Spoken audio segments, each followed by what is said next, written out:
we're talking about process loss. Process loss is any aspect of a group interaction that inhibits good problem solving. We see this all the time. Groups get together and then one person will dominate. The best person isn't in charge. The person that is in charge doesn't know what they're doing. This is known as process loss. And we see this in groups all the time. Process loss can occur for a number of reasons. Groups might not try hard enough to find out who is the most competent member, of course. If you do have a competent member, they should take the lead on getting things done. The most competent member might find it difficult to disagree with everyone else. They know that that's, and I was just thinking about this, this is something that has happened to me as far as the psychology program is concerned, and I probably need to do something about it. Communication problems can arise, of course, between members, and therefore you have process loss. Groups tend to focus on the information they share and ignore facts known to only some members of the group. This can be a problem. They need to share all information, of course. Subsequent research is focused on ways to get groups to focus more on unshared information. Group discussions should last long enough to get beyond what everyone already knows. Of course, if they are a group and they're looking for new information, they need to find all the information they possibly can. Assign different group members to specific areas of expertise so that they know that they alone are responsible for certain types of information. Of course, we were talking about social loafing before when you have a group situation. A lot of times what will happen is that and I forgot what I was just talking about. Anyway. Oh, you have social loafing. Yeah, you have social loafing. That's what I was thinking.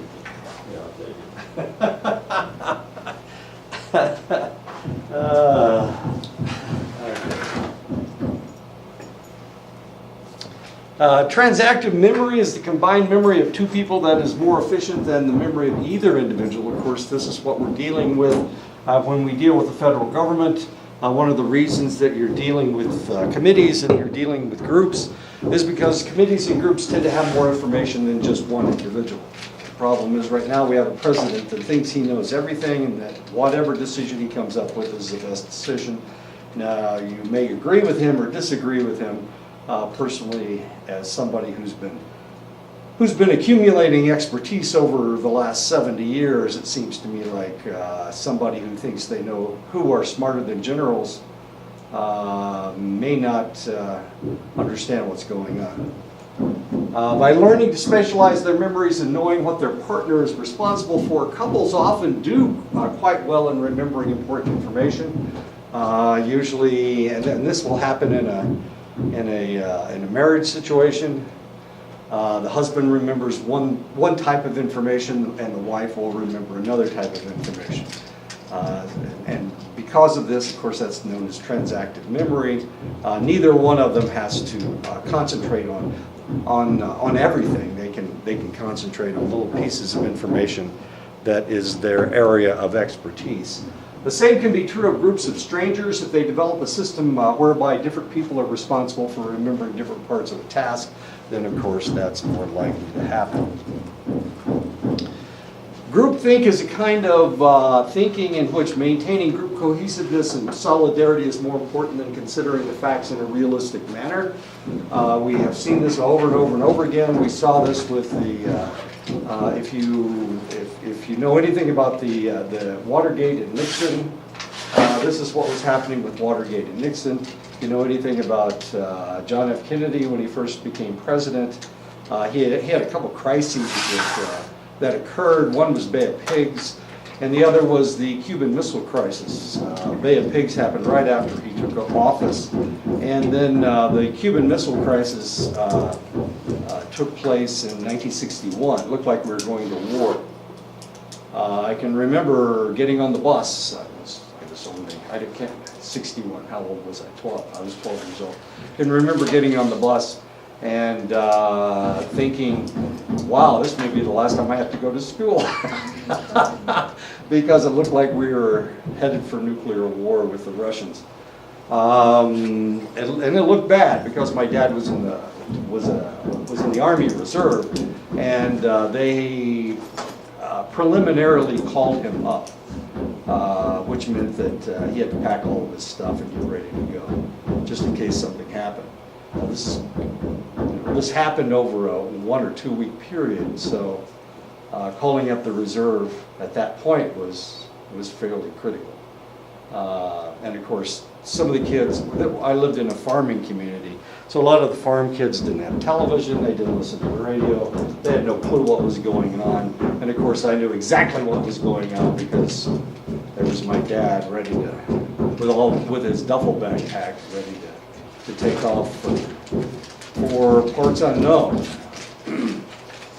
Groupthink is most likely to occur when the group is highly cohesive, it's isolated from contrary opinions, and ruled by a directive leader who makes his or her wishes known. In other words, they only listen to one side of any argument, and therefore they think that that argument is the only argument. That seems to be what's happening now in the United States. We have two sets of pieces of information. One comes from Fox News, which is very conservative, and the other comes from MSNBC and CNN and ABC News, all the other news outlets. So in order to get his point across, Donald Trump, the president, is adhering to his ideas and saying all other news is fake news, which is really kind of fascinating to me. I've been watching these things for 70 years, and this is the first time we've ever had this kind of thing take place. While more authoritarian governments commonly participate in groupthink, occurrences in the American history include Pearl Harbor, the Bay of Pigs invasion, which we talked about before, the Vietnam War, which I haven't talked about before, even though I fought in that damn war, and Watergate, which we have talked about a little bit. The Bay of Pigs was a situation, they had the expatriates in 1959, Fidel Castro took over Cuba, and he kicked out the government that was there at the time. It was a fairly repressive government, and it was pretty much run by very, very wealthy people. Not only that, it was also run by gangsters from the United States. Well, there were a lot of people in the United States that didn't like that. There were two problems with that. One was that we had had a communist scare in the United States in the early 1950s. And because of that, there was a lot of anti-communism in the United States. The government became socialist.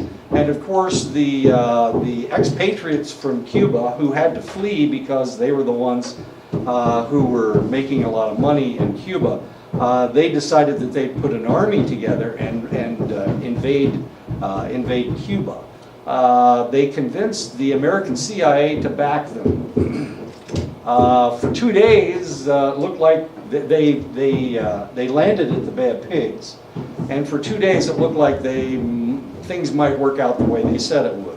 What they said would happen was that they said that there would be a general uprising in Cuba, and all they needed to do was show their strength, and the Cubans would rise up and back them instead of Fidel Castro and his communist regime.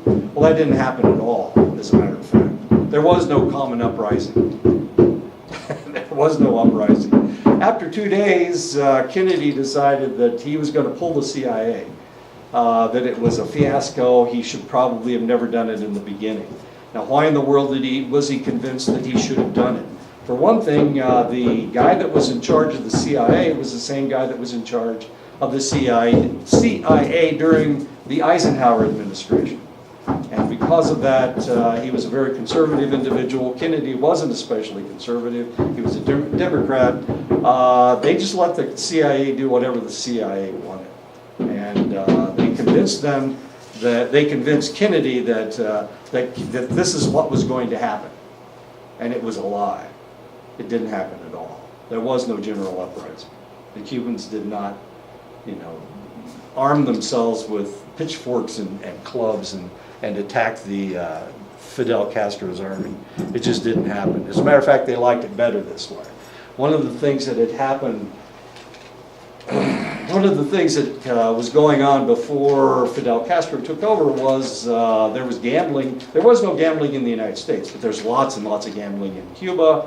The mafia was in on this. There's a lot of prostitution in Cuba, and because of that, there were a lot of people that were the offspring of prostitute and somebody that they were being paid to have sex with. There was a lot of this that was taking place in Cuba, and there were a lot of really pissed off Cubans because they were forced into this lifestyle that they didn't like. So for that reason, they really backed Fidel Castro, and they really hated Batista, who was the guy in charge before. Watergate was kind of an interesting situation. Richard Nixon was president in 1972. He decided he was going to run for president again in 72. He was elected in 68, and that was his first administration. And then in 72, he was running for president again. But there was a lot of anti-war movements going on in the United States. There were daily riots in the street in Washington, D.C. Against the war in Vietnam. And Nixon thought that possibly the Democratic Party had been infiltrated by communists. This is in 1972. He was afraid that they were certainly more liberal than he was. He was extremely conservative. So he decided that he needed to bug the Democratic headquarters to get information about it. So in 1971, he sent an ex-CIA agent and other individuals into the Democratic headquarters, and they bugged Democratic headquarters. Of course, nobody found out about it. Then the bug stopped working, so they needed to go and fix it. So one night they went in to fix it, and that's the night they got caught with the bug in Democratic headquarters. Now you would think something would have happened. You would have thought that everybody would go, you guys this is illegal. You can't do this kind of stuff. And that Nixon would have lost the next election. And everybody knew that this was going on, and he was denying it, of course. And Nixon won by a landslide. I mean, he really won by a lot of votes. So despite the fact that he had done something illegal, people elected him president of the United States. Well, the president was Republican, but the Congress was Democratic, and they were really upset. This was illegal. It was something you weren't supposed to do. Nixon claimed that he had no clue that his re-election committee to re-elect the president. It was called CREEP, if you can imagine that they called the organization CREEP. Anyway, so Congress, as more and more information came out, he got more and more bold. He had a group of individuals around him that were telling him everything was fine. Don't worry, Mr. President, everything's going to be fine. Groupthink was taking place, of course. And finally, there was an individual by the name of John Dean, and he's on.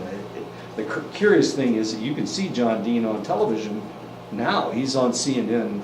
He is one of the commentators on CNN. So you could see the guy that actually busted Richard Nixon, which is fascinating. But he testified, the president said, let's do it. And when they found out that they'd been caught, he's the one that said, well, don't tell anybody. So he was trying to hide it. And that's really what got him impeached. He was never actually impeached. He quit before he was impeached. But all the people around him were telling him, don't worry, Mr. President, it's the bad guys that are, we're doing something to attack the bad guys. There's something wrong with them, there's nothing wrong with you. And that was the groupthink that was taking place during Watergate. Lots of this groupthink has been taking place. Iran-Contra affair. Ronald Reagan was president of the United States. Ronald Reagan decided that we needed to fight communism wherever we found it. Well, Nicaragua elected a Marxist government. Oh, I'm sorry, here. They elected a Marxist government in Nicaragua. And he decided that was incorrect, but there was nothing he could do about it because it was a legally elected government, and to overthrow a legally elected government makes it look like democracy doesn't really work. So he couldn't really do anything about it, but an organization set up a guerrilla group in Honduras called the Contras. And these individuals were trying to overthrow the Marxist government. And of course, our government, our Congress said that you can't give any money, despite the fact that Reagan kept praising the Contras and saying that they were wonderful people and that they were freedom fighters. The Congress wouldn't allow him to have any money. Now the reality is that the House of Representatives controls all the money in the United States. So any money that goes to anybody has to go through the House first. And the president does have some money. It's not very much, but the president does have some money that he can just distribute any way that he wants. And of course, that's what Trump's doing right now. That's what he was doing with the wall, and that's what Reagan was doing. He was giving the Contras all this money. And of course, they weren't doing anything. They were just kind of sitting there and playing army in Honduras. So he decided he needed to give them more money. And of course, nothing was going to happen unless they had enough money to back themselves. They needed to buy arms. They needed to buy ammunition. And at the time, there was a war going on between Iran and Iraq. Iran and Iraq were attacking each other. They were fighting over the Shah al-Arab, which is the oil distribution point in the Gulf of the Arabian Gulf. So the Iranians and the Iraqis were fighting against each other. Congress had decided that we weren't going to give money to either side because both sides were equally wrong, or maybe they were equally right. Anyway, we weren't going to give money to the Iranians because if you remember, the Iranians had seized our diplomats and had kicked us out and had stolen all of our military equipment, which equaled billions and billions of dollars. They'd stolen our military equipment. And of course, the Iraqis, that was Saddam Hussein. They were mounting these mass attacks against each other. Thousands and thousands of people were dying. Iran was running out of equipment, and unfortunately, Iraq wasn't running out of equipment because Iraq's equipment was Russian, and the Russians were giving them more equipment. But the Iranians were running out of equipment, and we couldn't do anything about it because Congress had told us that we couldn't do anything about it. So this is Oliver North, this guy decided that he was going to, the Republicans got together, or the administration got together, and they decided they needed to do something about that. They needed to help the Contras, and they needed to help Iran. So what they did, they sent them all these old parts, all of the old equipment that they had over there. They sold them those parts, and they took that money and they gave it to the Contras. Now you may ask yourself, what happened to the Contras? This organization that got millions and millions and millions of dollars first from the CIA, then from Reagan, and then from Oliver North. He was a lieutenant colonel in the United States Marines. What happened to the Contras? Groupthink had convinced the Republicans that they could do this. And everything that they did was illegal. Selling the arms to the Iranians was illegal. Backing the Contras when Congress told them not to, that was illegal. The fact that they took the money, they took all of these old parts, all these old military parts, replacement parts, and they stole them and sold them to the Iranians. So they did all this illegal stuff. So you would have thought somebody would go to jail. And as it turned out, he did. And he said that he did it, and he did it all by himself, which was amazing that a lieutenant colonel would have access to all of this equipment, that would have access to the Iranians, would have access to the Contras. He was just a lieutenant colonel in the United States Marine Corps, and here he said that I did it all by myself. Reagan had no clue. Nobody in the administration knew anything about it. I did it all by myself. He should have been sent to prison forever, but I think he spent 9 months in jail. He actually put like a $30,000 security system around his house because he was afraid that somebody's going to attack him. Somebody from the Iraqis, Saddam Hussein, was going to attack him. That's what he was afraid would happen. Anyway, groupthink was taking place, and of course he took the hit for everybody. Reagan knew what was going on. The administration knew what was going on, and eventually what happened was they got off pretty much scot-free, except Reagan started suffering from Alzheimer's about this time. He kept forgetting things, and then he actually did start forgetting things. So groupthink was taking place, and that's why they committed these crimes, these ridiculous crimes. You can still hear him on the radio. He's a conservative talk show host on conservative radio in Virginia. So it's kind of like Rush Limbaugh, except a little bit more adamant. He knows a little bit more than Rush Limbaugh does. The Clinton and Lewinsky affair was a situation, another groupthink situation. Monica Lewinsky and Bill Clinton were having an affair. His administration tried to hide it. They said that nothing was going on between the two of them. She was 21 years old, like he was in his early 50s at the time, and they were having an affair. The reason that it came out was because of this lady. I'm trying to Linda Jennifer Tripp. Fowler. Linda Tripp. Oh, Yeah, Linda Tripp. Fowler. Jennifer Fowler is a friend of mine. She's a friend of yours? No, I said Jennifer Fowler's because I have a friend named Jennifer Fowler. Oh, okay. Not that yeah. Jennifer Fowler. Clinton evidently had affairs with other individuals in the past. This was a little bit more. This was during his administration, of course, and their administration tried to hide it. They tried to pretend that it didn't happen. He lied under oath, and he was impeached for it, actually. But of course, the impeachment didn't go through. He wasn't convicted. But the reason that it all came out was because of Linda Tripp. And the interesting thing about Linda Tripp is when she first disclosed that this is what she looked like, and then the Republicans did a makeover on her, and as you can see, they fixed her hair, and I don't know if she looks that much better. Anyway, they did a makeover on her. And of course, he almost lost his presidency because of it. Groupthink was taking place in the Democratic Party at the time. The administration, people were telling him just deny.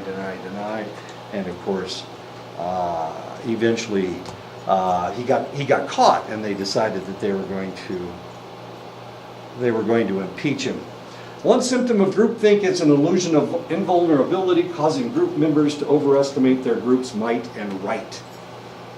The captain of the Titanic had once said God himself could not sink this ship. On April 14, 1912, while still on the ship's first voyage, the Titanic struck an iceberg and sank. Only 711 out of the 2,224 people survived. I guess he was wrong. God did sink his ship. Anyway, he thought he was invulnerable. He thought this was an unsinkable ship. Theoretically, it was unsinkable. And of course, because it was compartmentalized. Most ships were not compartmentalized at that time, but the iceberg tore a gash across one side, and all the compartments filled up with water, and of course, at that point, it sank. Whoops. Another symptom is an unquestioned belief in the group's morality, which also leads to overestimation of power. During the Watergate cover-up, Nixon and his advisors had several opportunities to admit their collusion, but just kept trying to hide their deeds. And because of this, of course, they dug the grave deeper and deeper and deeper until eventually there was no way to get out. Eventually, of course, Nixon resigned, and 7 of his advisors went to prison for lying to Congress. And of course, that's what's happening right now. We have members of the Trump administration going going to jail. The person that ran his election is in jail right now. Who else is going? Cohen, his lawyer's going to jail in May. So there's a number of people. Papadopoulos, who was the first guy to claim that there was collusion, or to admit that there was collusion, or whatever, however you like to look at it. He's in jail right now. No, they just let him out. He was only in jail for 9 months. Anyway, 7 of his advisors went to jail. And these are the individuals. One of them is John Dean, the individual that first disclosed the fact that, yeah, we're trying to hide this stuff. And of course, John Dean's testimony, he was a lawyer. He was a White House lawyer. He was also one of Nixon's intimates, the intimate committee around him. And he went to jail, and he's on like I said, he's on television right now. You can see him on CNN talking about the Trump fiasco, what's going on with the Trump administration. The group tends to discount challenges by collectively rationalizing their decisions. When talking about escalating the Vietnam War, President Johnson held weekly Tuesday lunches discussing the war. You would think they would come up with something logical and rational, but that's not what happened with Vietnam. Eventually, we had 500,000 troops in Vietnam. We had as many troops in Vietnam as we had in Europe at the same time, facing off the Russians. We had 500,000 troops, literally had 500,000 troops at one time in Vietnam. Now, not all these were combat troops, of course, and it was kind of interesting because Congress put a limit on the number of troops. It looked like the thing was going to escalate to World War III. And it should have escalated with 500,000 troops in Vietnam, but we still couldn't defeat them.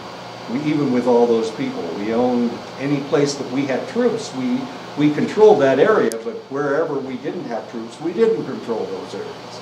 And of course that was a problem. Also, North Vietnam was pumping supplies, men, and ammunition into South Vietnam, and it just became quite a fiasco.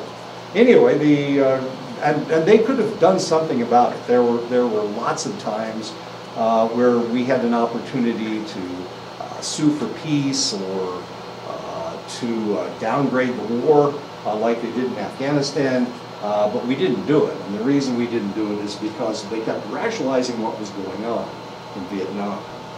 Rather than talking about why, the meeting was mostly used to justify and explain the war. They were just rationalizing the fact that we were there, rather than trying to come up with a reason.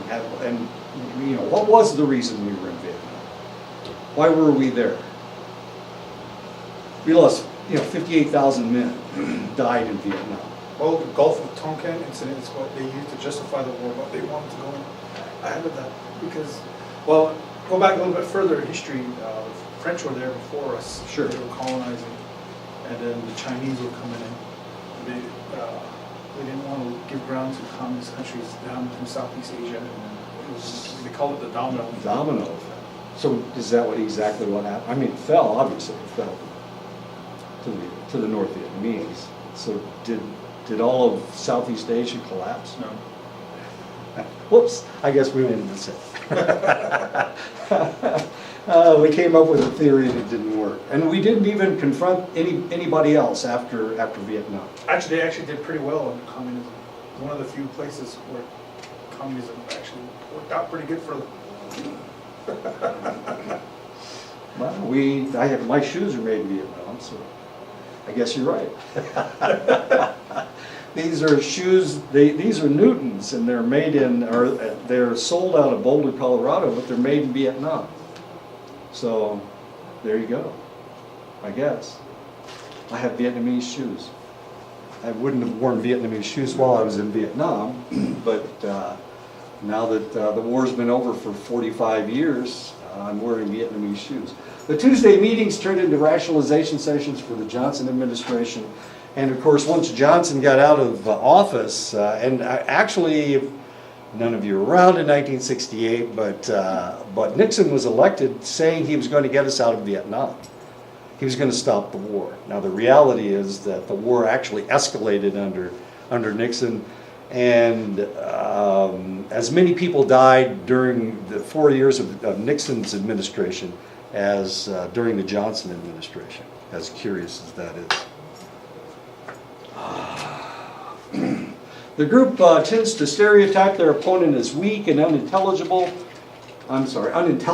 and capable of legitimate retaliation.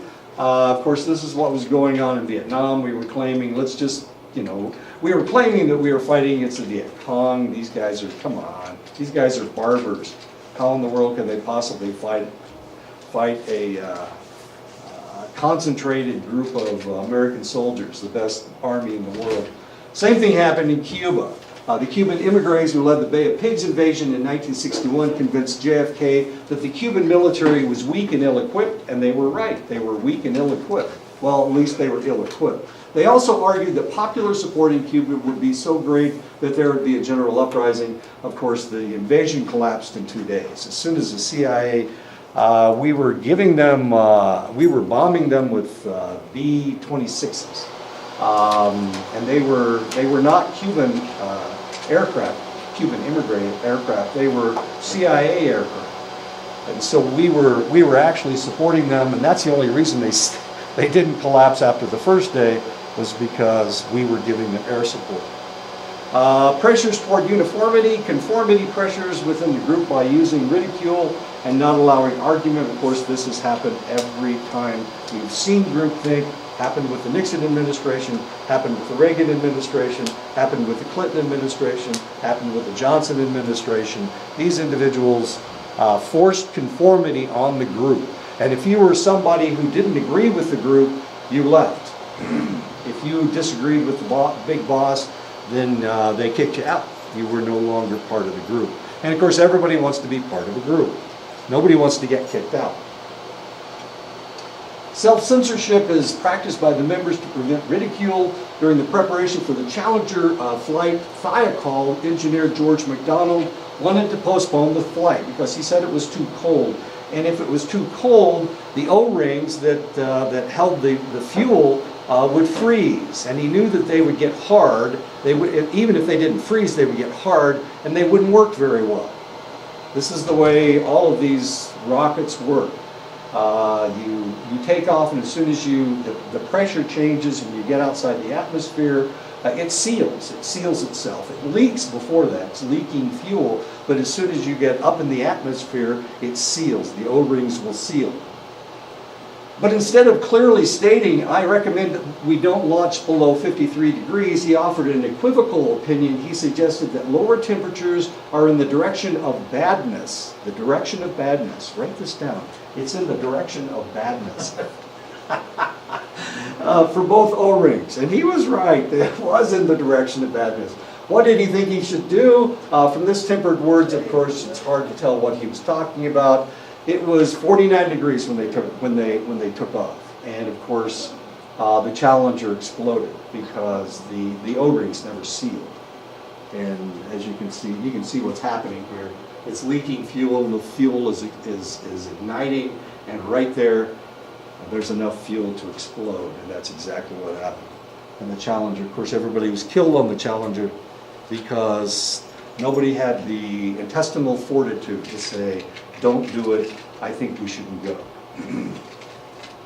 They were in a group of individuals and everybody wanted to go, and the one guy that should have said no didn't have the guts to tell them that they shouldn't do it.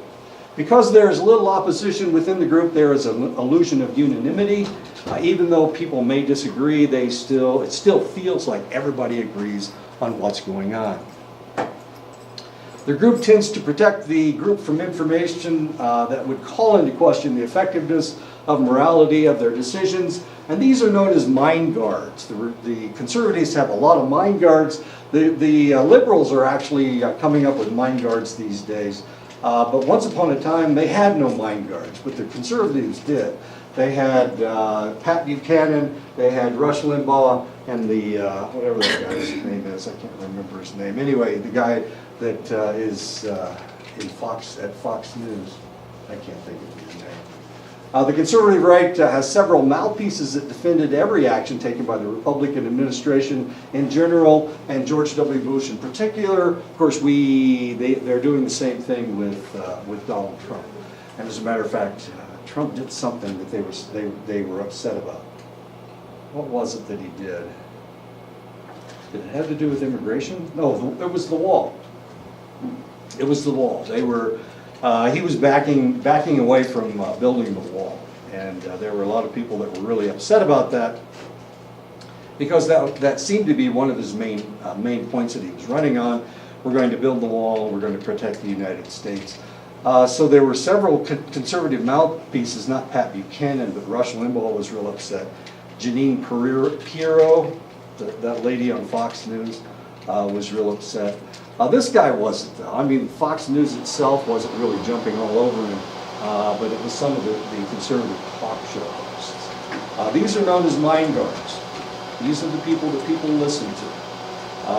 Now the liberals do have mind guards. They have Rachel Maddow is a mind guard, if you watch that. If you watch MSNBC. Anderson Cooper is on CNN at night. There's another Don Lemon. I'm sorry? Don Lemon. Yeah, I guess. He's only on, yeah, Don Lemon's on late at night, though, I guess. Kind of an interesting group. Not a whole lot of people watch it. It's kind of the same thing that happened with the Iraq War too. Right. People that wanted to speak up against it were kind of like ostracized a little bit. Right. Even in the military, people were saying that divert resources away from the war in Afghanistan, where we should be concentrating. And that's exactly what happened. That's exactly what happened. It didn't make a whole lot of sense to go into Iraq. And then nobody wanted to vote against the war because they thought they people unpatriotic. Right, exactly. Same thing happened with World War II. There was only one person that voted against going to war against the How many Japanese. people voted against the war in Iraq? Obama was like one of the few. It was like 40-some. Clinton voted for it, Yeah. but Obama voted against it. It was in the 40s. I mean, it wasn't very many. Yeah, it was low. At the time, of course, they were making the claim that there were weapons of mass destruction that we needed to take care of. And of course, we didn't find any. Whoops, we didn't find any. Oh well. Well, they found some, but not the ones that they were looking for. Not the Well, nuclear weapons. they weren't weapons of mass destruction. They were just weapons of destruction. Remember the claim? Well, I don't know if you were. Yeah, you were in the military at the time. They were claiming that he had this cannon that would shoot, 15 miles or something, some amazing distance. They were working on it, the one to shoot into Iran. I think what they were trying to talk, the weapons of mass destruction they were talking about were nuclear weapons. They found a lot of, they did find some WMDs, but it wasn't the ones that they were. The chemical weapons. They didn't find any nuclear weapons. Yeah. They did. But all the stuff they found was the stuff that we gave them. Yeah. Whoops. Like anthrax and all the other stuff. Whoops.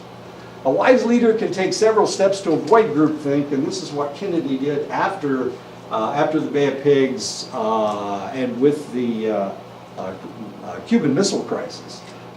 He made a mistake with the Bay of Pigs. It was a stupid mistake. So after that, he would bring in other advisors. He'd bring in people from outside to advise him. What they need to do is remain impartial, to seek outside opinions, and that's what Kennedy did with the Cuban Missile Crisis. He needed to create subgroups, and he did this with the United States military and with other civilian organizations. Seek anonymous opinions, and he did that. So he did much better with the Cuban Missile Crisis than he did with the Bay of Pigs. A study by L.H. Chin in 2000 showed that death rates nearly doubled for 16 to 17-year-old drivers when they had 2 passengers rather than none. They're okay if they're driving by themselves. These are brand new drivers, and sometimes they lose lose their attention. And of course, if there's somebody else that they're trying to talk to in the car, then potentially they're splitting their attention. My mother used to get mad when she got in the car and I was playing the radio, because she said, "How can you possibly concentrate on the road if you're listening to that song?" That's my mother. Who didn't drive, by the way, which was kind of interesting. Were they more willing to take chances when others are egging them on and someone to show off for? And the answer is obviously yes, especially young males. Males were the worst. They were the ones that crashed more frequently than anybody else. Fortunately, President Kennedy learned from his mistakes with his Bay of Pigs decision, and when he encountered his next major foreign policy decision, the Cuban Missile Crisis, he took many of these steps to avoid groupthink, and of course, he was successful. When his advisors met to decide what to do about the discovery of Soviet missiles in Cuba, Kennedy often absented himself from the group so as not to inhibit the discussion. The problem was that nobody wanted to disagree with him. As if he wasn't there to disagree with. So he would allow them to talk without him in the room. Now, can you imagine Donald Trump doing the same thing? And the answer is probably no. Kennedy brought in outside experts, for example, Adlai A. Stevenson, who had run for president twice. He ran against Eisenhower in '52 and he ran against Eisenhower in '56. And he lost both elections, of course. But he brought in Adlai A. Stevenson, who were not members of the in-group, of course. That Kennedy successfully negotiated the removal of Soviet missiles was almost certainly due to the improved methods of group decision-making that he adopted. And of course, you can see him walking around. There's two reasons why he's walking around. One is he had back problems, so he couldn't sit down for a very long period of time. And the other reason is because he would walk in and walk out. And of course, Johnson would pull the same stuff, but he wanted the war in Vietnam. I mean, he's the one that manufactured the Gulf of Tonkin incident so that we would get into Vietnam, get into a shooting war in Vietnam. And so he was very much in favor of the war. Group polarization in 1961, James Stoner discovered that despite common knowledge that group behavior is more conservative than individual leadership, studies showed that the opposite was true. Stoner came up with the idea that group behavior is more conservative, but the reality is it's not at all. Behind the anonymity of a group decision, committees were more likely to try risky behavior. This is referred to as the risky shift phenomenon, where people, if they can get together, they may make some very controversial decisions. And we see this from time to time. The Supreme Court makes some really interesting decisions. It looked like they were going to overthrow the Affordable Care Act, and then it was the Chief Justice that voted against destroying the Affordable Care Act. Real big surprise to conservatives, since he was a conservative. A real big surprise. Groups, committees tend to enhance pre-existing tendencies, strengthen the member's average tendency rather than split within the group, and this is known as group polarization. So you're always looking for an argument. Usually there's two sides, not three, not four. There's usually two sides. And so everybody will go to one side or the other. And this is known as group polarization. This is one reason why hung juries are so rare. Deliberation tends to lead the group to group polarization, where one side will argue one thing, one side says acquit, the other says convict. Eventually, of course, with argument, they pull individuals into their camps. And of course, this is, if you've ever seen 12 Angry Men, this is, initially there were 11 men that wanted to convict, and there was one man that was against it, and eventually, of course, he pulled everybody into his camp. And this is, of course, part of group polarization. However, research also shows that people who hold strong opinions before deliberating maintain these opinions even stronger after deliberation. Really kind of curious with the Paul Manafort conviction. He was being tried for 18 different counts. He was convicted on only 9, which was a real shock. And one of them that he wasn't convicted for was tax fraud, despite the fact that it was fairly obvious that he hadn't declared taxes on a lot of the money that they could see that he had. They still didn't convict him on tax fraud. And it turned out to be one woman that that shifted the whole thing. And she wanted to acquit him for everything, but of course they that was kind of impossible. So they only convicted him on 8, and now I guess he's going to jail for, what is it, 11 years or something, 9.5 years. Really kind of fascinating to watch. The reality is we're right in the middle of history right now. This whole presidency, Trump's presidency, this is huge. I mean, this is gigantic. This is history taking place. We're seeing all kinds of really curious things happening in the world, and we're right in the middle of this whole thing. It's really kind of cool. We're not always in the middle of history. A lot of times there's nothing going on. A lot of times there's, the news has nothing to say. But right now there's just tons of stuff going on, especially with this administration. And it may be that he is he's a celebrity, and he's looking for, he wants people to look at him. So even if it looks like things are quieting down, then he says something controversial. Let's call it controversial. That's stupid. That's not. He says something controversial, and people start looking at him again. And Anderson Cooper starts yelling at him again. And Don Lemon starts yelling at him again. And Chris Cuomo starts yelling at him again. And of course, Rachel Maddow's always yelling at him. So it's really kind of curious. Group polarization is evident on college campuses where different fraternities maintain select reputations that tend to attract and polarize their members, while independents are more likely to be less polarized and more liberal. Of course, we see this, and I didn't realize this was taking place. I was on a campus where 75% of the individuals going to that college were members of fraternities. And all of these individuals turned out to be relatively conservative. It was the independents. We were the ones that were marching against the war in Vietnam. We were the ones that were marching for civil rights. We were the ones that were doing things. And they were, of course, having toga parties, getting drunk every weekend.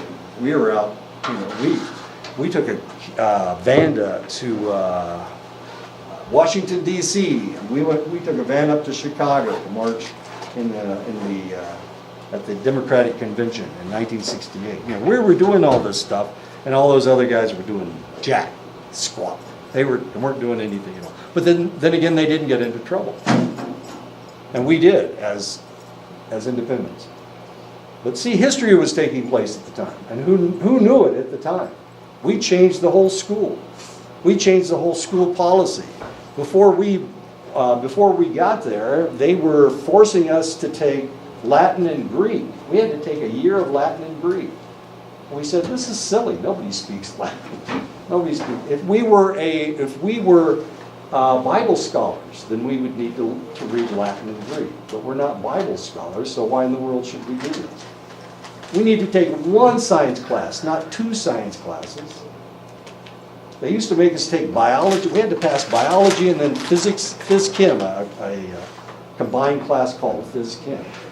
And we convinced them, well, we only need 1 science class. I'm going to be an English teacher. Why in the world are you making me take physics and chemistry and then also biology? That doesn't make, I'm not going to be a doctor.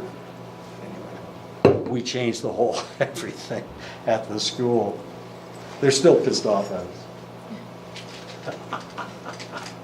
Delinquency is more likely where there are like-minded youth, and in fact will increase at a greater level than the sum of its members.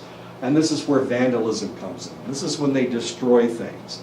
As you can see, why the hell would anybody bust up a urinal? Where the hell are you going to pee? Outside? And here they busted up the urinals just for no reason whatsoever. As stupid as that sounds. Terrorism does not spontaneously erupt, but is the result of like-minded people who evolve in violence. And of course, Emery was talking about this last time. We pulled all these people in. We held them for an extended length of time. And what we were doing, we were polarizing them. We were polarizing them in a negative direction. And then we let these guys out, and eventually, of course, they started shooting at us. And this happened over and over and over again, and it prolonged the war in Iraq quite a bit. Now, the same thing didn't happen in Afghanistan. In Afghanistan, we knew who our enemies were. The problem in Iraq was that we weren't exactly sure who our enemies were. The government was, of course, Saddam Hussein was a Sunni. We knew who he was, so when we went in there and we destroyed their government, we didn't put anything in its place. And we made sure that the Sunnis were out of power. Well, we couldn't put the Shia in power. And then all of a sudden we started a civil war between the Sunnis and the Shia. And half the time we were right in between the two of them, the two militias, which was not a good idea. Anyway, we prolonged the war, and we did some really dumb things over there that we probably shouldn't have done. Great person theory purports that certain key personality traits make a person a good leader, regardless of the situation. A critical question is, what is the role of the leader in group decision making? The question of what makes a great leader has intrigued psychologists, historians, and political scientists for some time. And if we went around the room and you told me who was the best president, and of course you see this on the internet all the time, 10 best presidents. Who's the best president? Some of you might say Reagan, some of you might say Trump, some of you might say Clinton, some of you might say Obama, George Washington maybe Abraham Lincoln, I don't know. Well, who is your favorite president? Not the best. Who do you think was the best leader that we ever had? President. Just make up a name. You don't know. I guess Obama. Obama? You were in the military. I wouldn't say you the hated best, Obama. I wouldn't say the best leader, but the president I like the most, probably Bill Clinton. Bill Clinton did a lot for American Union. Probably Yeah. the only guy that even acknowledged that you guys existed, except for Obama. Go ahead. I don't know. You don't know? I probably say Obama. Obama? Somebody who was president during your lifetime? That's Yeah. nice. I go with his answer. Okay. Yeah, Bill Clinton. Wow. He did lots of stuff. He signed a letter that's still up at Fort Belknap. They put it on the wall. It said all this nice stuff about American Indians. Bill Clinton. You like Bill? I'm sorry, I must say the F word. He had sex with that lady, and she wasn't his wife. It happens. Who you like?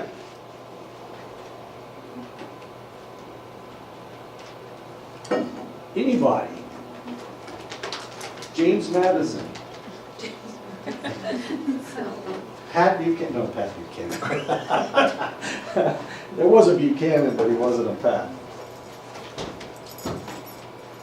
Van Buren. Millard Fillmore. Abraham Lincoln. Donald Trump. He's president, right? Who do you like? Obama, Clinton, Bush. Bush 1, Bush 2. I don't know, I guess I don't really have a favorite. You don't have a favorite? Well, there's one right here, John Quincy Adams. I'm related to this guy. Do I look like him? Just like him. There you go. I know he looks grouchy, doesn't he?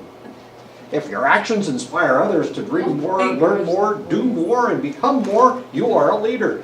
John Quincy Adams, interesting guy. Crappiest president we've ever had. One of the worst. He sold his soul to the devil in order to become president. He was one of the only Whig presidents we ever had. So what he had to do to become president was he had to make a coalition with Southerners. Now, he's from Massachusetts and he hated slavery, but he had to create a coalition to become president of the United States with Southerners, and that's how he was elected president. And he rued the day that he did it. He was elected to Congress after he was elected out of office, and he stood up every day and he made a speech against slavery, which was against the rules. You couldn't even mention the word slavery in Congress because it was too inflammatory. So every day he was censured and made to be quiet. But he did that every day until finally he died making his speech. We're just talking about him last week. John Quincy? Yeah. about his, I guess his thoughts on what the US government did to kind of accept slavery in the country. It was just a fig leaf, just covering up, all this ugliness. And they knew that they were going to have a problem eventually. He was talking about how some of the words that they used in the Constitution Right. to change the meaning, because Right. the people were going to look at the document down the road. Right. Well, the guy that wrote the Constitution was Thomas Jefferson, and he not only owned slaves, he bred slaves so that he could resell them. So he would buy females. He would have a male stud that would impregnate them, and then he would sell the babies. Not the babies. He waited until they grew up. That's how he made his money. He was a slave breeder. Is this the place in Ohio? Or is that a different time? No. This is in the South. Oh, Oh, Ohio's was a free state. Yeah. He was in Virginia. but what was the name of that place that I'm talking about? You know what I mean. I'm not exactly sure. It's It was a breeding ground for slaves. slaves. Not in Ohio, because Maybe I have, it's probably a different state, but there's a name. there was a place in Maryland called Oxford Hills. There we go, that's okay. And I used to live there. That's right. And it was this huge plantation where they bred slaves right outside of Washington, D.C. That's when my wife was stationed in D.C. Didn't he like sleep with the slaves too? Well, just the one. Because I was looking at a video. They were No, making it was Sally Hemings was the one that he slept with. And she was the half sister of his wife. His wife was this redheaded, really pale lady. And his father had impregnated a slave, and when she gave birth to a child that looked exactly, almost identical twins with his first wife, with his only wife actually. And Sally Hemings became her slave. Yeah, so she would, they'd run around together. So she was slave to her own sister? Yeah, she was a slave to her own half sister. Wow. I know. How cool is that? I know, but they looked alike, and people commented on it, the fact that his wife and his slave looked alike. Oh, there's no connection. I don't know what you're talking about.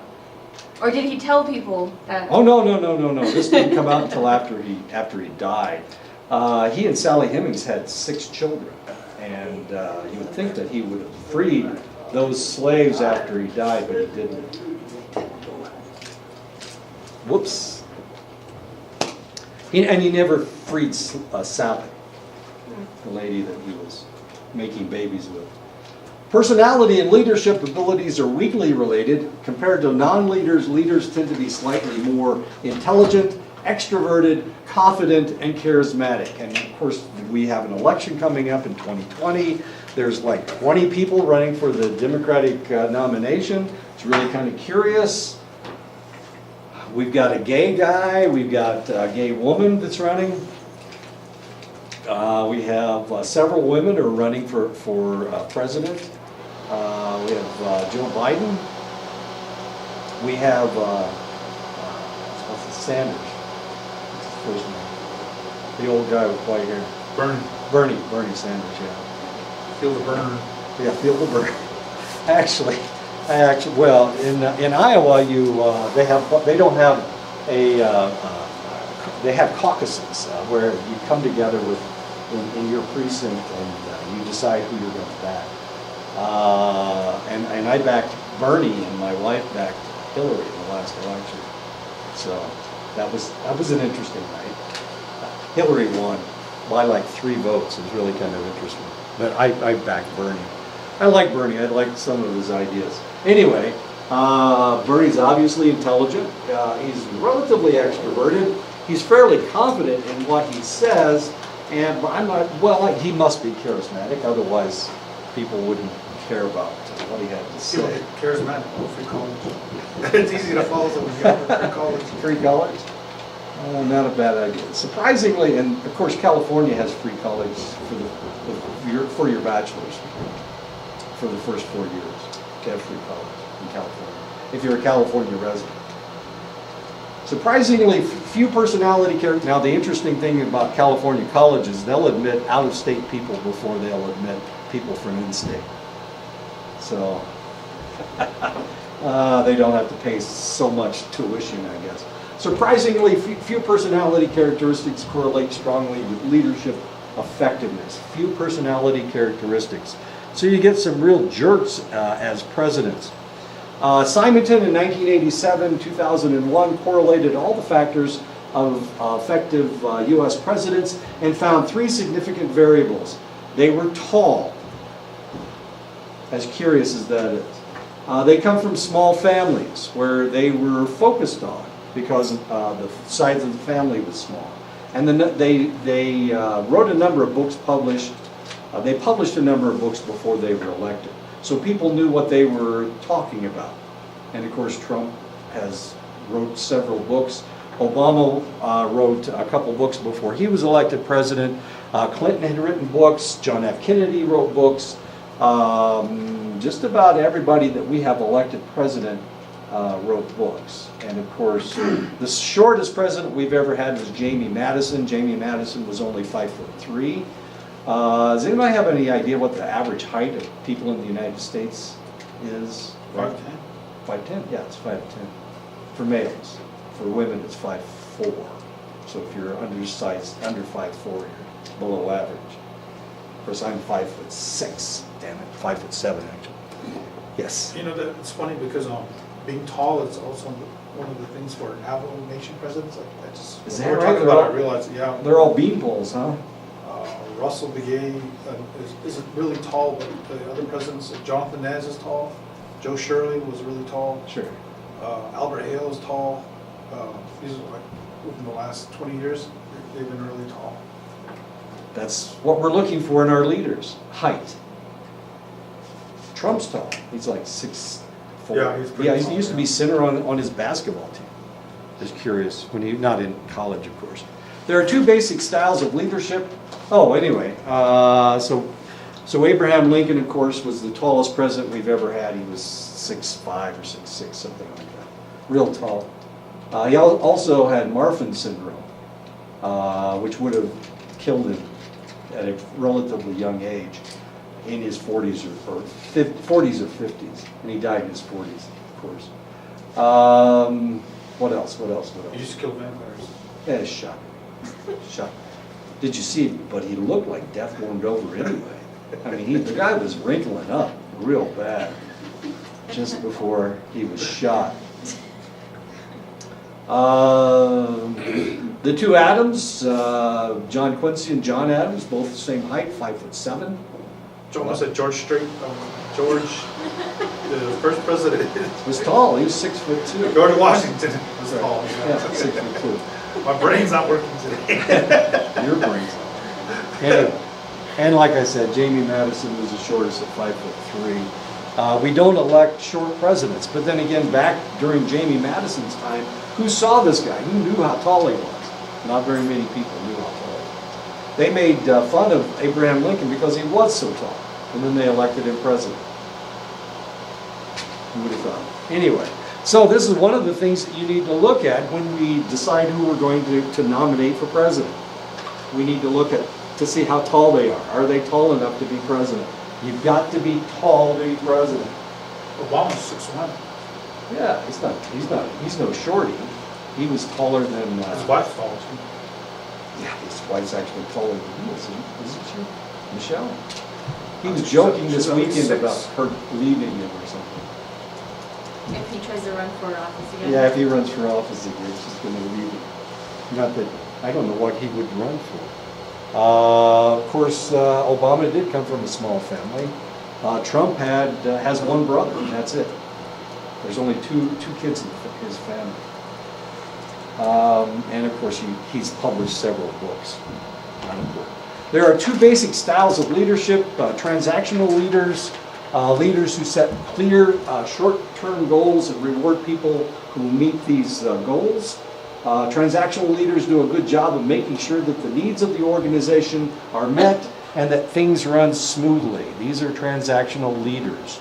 Transformational leaders are leaders who inspire followers to focus on common long-term goals. It is transformational leaders, however, who think outside the box, identify important long-term goals, and inspire their followers to toil hard to meet these goals. And this is what happened with Microsoft. This is what has been happening with Apple, whether Steve Jobs was alive or not. Apple seems to be innovative. They seem to always try to change. They never sit back on their laurels. A good example of a technological company that has sat back on their laurels would be BlackBerry. BlackBerries, they controlled the market of PDAs for an extended length of time, but they never changed. They never changed anything. So eventually, of course, somebody else took over at BlackBerry, and now, of course, have become innovative again. And of course, it may have saved the company. These kinds of things happen. Bill Gates, of course, Microsoft changes something. Anyway, you have to buy a whole brand new one every, 5 or 6 years. And of course, it costs you $100 and whatever dollars. Operating system. An operating system, thank you. Bastards. Anyway, and you can't do anything without Apple or without Microsoft. Anyway, these were innovators. Henry Ford was another innovator. Henry Ford didn't invent anything. He just copied other crap that he found. That was Henry Ford. He didn't invent the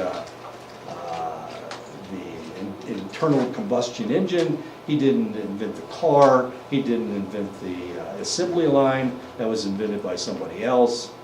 He didn't invent anything. He just took other people's ideas and he put them together. And he decided that he was going to make the cheapest car he could possibly make and sell it to everybody in the United States.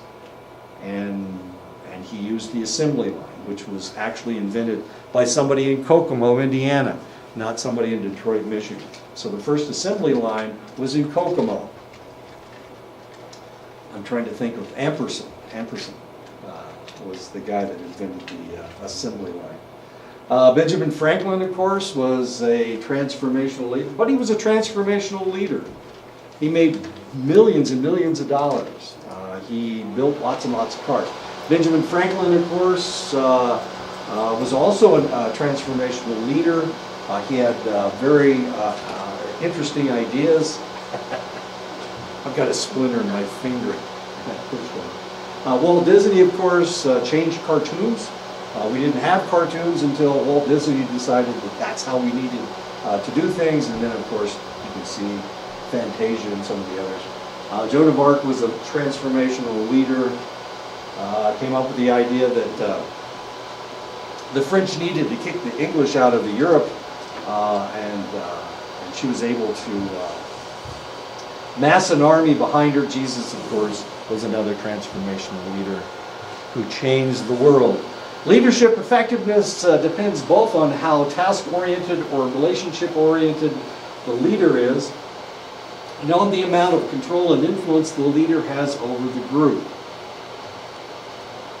Contingency theory of leadership is the idea that leadership effectiveness depends both on how task-oriented or relationship-oriented the leader is, and on the amount of control and influence the leader has over the group. This theory was developed by the industrial organizational psychologist Fred Fiedler. And there's Fred right there. Came up with the contingency theory.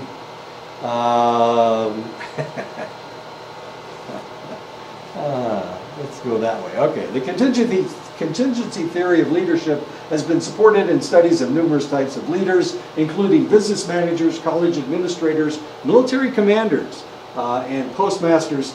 Two basic types. There's a task-oriented leader, a leader concerned more with getting the job done than with the workers' feelings and relationships, and relationship-oriented leader, a leader who is concerned primarily with workers' feelings and relationships. As I've told you before, my wife was a colonel in the United States Air Force. Not the easiest thing in the world to make rank in the military. She was a relationship-oriented leader. A lot of people in the military think that they have to boss people around in order to get them to do their job. You need to tell them what to do, and if they don't do it, then you need to punish them for not doing their job. Kick 'em in the butt. Kick them in the butt, you bet. Now, this may work in combat, but for the people in the back, behind the lines, especially for people in a hospital, this really doesn't work very well, this whole task-oriented leadership idea. It might work for a while, but it's not going to work for very long. Because if you don't care about your workers' feelings and the relationships going on in a medical situation, your medical situation is going to collapse fairly quickly. And of course, the military being the military, task-oriented leadership is very common. It is desired in select circumstances, but not in all circumstances. So one of the reasons that my wife was able to become a 06 in the United States military, a lot of individuals spend 20, 30 years in the military and never make 06. They just don't make it that far. In order to make 06, you have to be accepted by Congress. She was nominated for her bird by Congress. She was nominated by the military, and then it was accepted by Congress. But a lot of these individuals make enemies along the way, and they never make it that far. It usually top out at 05. 05 or 04. I've known lots of people that got out of the service 30 years as an 04, as a major. And of course, after 26, you're supposed to get out, or they'll kick you out. This is the Air Force. We're talking about. It's probably different, yeah. Yeah, we're talking about two different organizations. Anyway, in the Air Force, if you don't fly, then you're never going to make 05. And if you don't, if you're not successful, then you will never make 06. So there's not a whole lot of 06s, not that many stars in the Air Force either. So this is a problem. But she was a relationship-oriented leader, and the reason that she was successful was because individuals would go into hospitals who were task-oriented leaders, and they would alienate the doctors, they'd alienate the nurses, they'd alienate the medical staff, and so somebody had to go in and clean things up. And that was my wife's job. She was a fireman. She'd go into hospitals that were not performing, and she would clean them up, and that was her job. And that's why she was successful.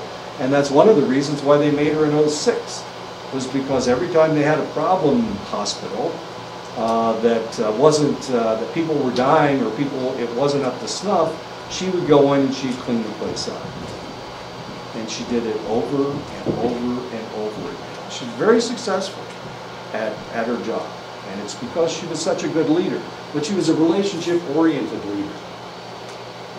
People would listen to her. And she would listen to other individuals. Now, how in the world did she ever learn to listen to people in the military? A lot of people in the military are full of shit. A lot of people are fairly arrogant, and they're just after something for themselves. So how in the world did she ever learn to listen to people? Well, the people that she listened to were the enlisted personnel, because they always know what's going on. The officers, Start the office. they're in the office. They have no clue what's going on. So when she went into a hospital, the first thing she would do was call in the NCOs, the NCOICs of all the organizations. And she'd say, what's going on? How come this isn't working? Explain to me what's going on. And if she had to, she fired their bosses. Because a lot of times the bosses weren't doing their jobs. Most of the time what was happening was that the enlisted people weren't doing their job because they didn't like being treated like crap. And that's what this person, a lot of times that's what they do. Sometimes you need to kick butt, but usually you need to just let the smart guys get their job done. You need to learn how to kick the right butt. That's You what need it is. to, exactly, you need to kick the right butt. And that's what my wife did. And she was successful. She was up for a star. She was up for a star. It was between her and another lady. But my wife worked in facilities. She worked in hospitals. And the other lady worked at headquarters, so she had a little bit more political pull. And as it turned out, this is right before Afghanistan. So what my wife wanted to do, she wanted to maintain all these facilities. We need to maintain all these facilities. They were trying to save money by closing down the hospitals and contracting the medical facilities out to civilians. Somebody was going to make a lot of money, and that's what they did. They closed these hospitals and they decided that they would go with civilians, but you can't send civilians into combat zones. And then all of a sudden the war in Afghanistan started, and then they started the war in Iraq, and we were SOL. We were in a lot of trouble. So what did they do? They contracted Halliburton. You remember Halliburton? Almost went to work for me. Anyway, that's the way things work sometimes. Task-oriented leaders are most efficient in high-control work situations. Leader-subordinate relationships are excellent. The work is structured and well-defined. Low-control work situations, leader-subordinate relationships are poor. The work needing to be done is not clearly defined. So sometimes you need to just let people work and to leave them alone and shut up. That's what you need to do. And of course, this is not the person that can shut up. It doesn't work for this guy. Relationship-oriented leaders are most effective in moderate control work situations. Fairly smooth, the situations are fairly smooth, but some attention to poor relationship and hurt feelings is needed when a task-oriented leader has alienated his workforce, and this is usually what happened with my wife. The reason she was so successful is because jerks had been in those positions before, and she needed to come in and smooth things over, and just to let people get their job done. And that's what she would do. She would go in and she'd find out what needed to happen, and she would Facilitate it? I'm sorry? She would facilitate it? Yeah, she would facilitate them doing their own work. And half the time, she didn't have to do anything. She just sat there and listened to people complain. And usually they complained because people weren't letting them do what they wanted to do, which was get their job done so that they could go home. And she agreed. Is it time? Is it time? Is it time? Yeah, I guess it is time. Why don't we stop right here? We'll put this up next time with Donald Trump and Carly Fiorina. Who, Oh, I was hoping she was going to make it. Who else? is that right, Carly?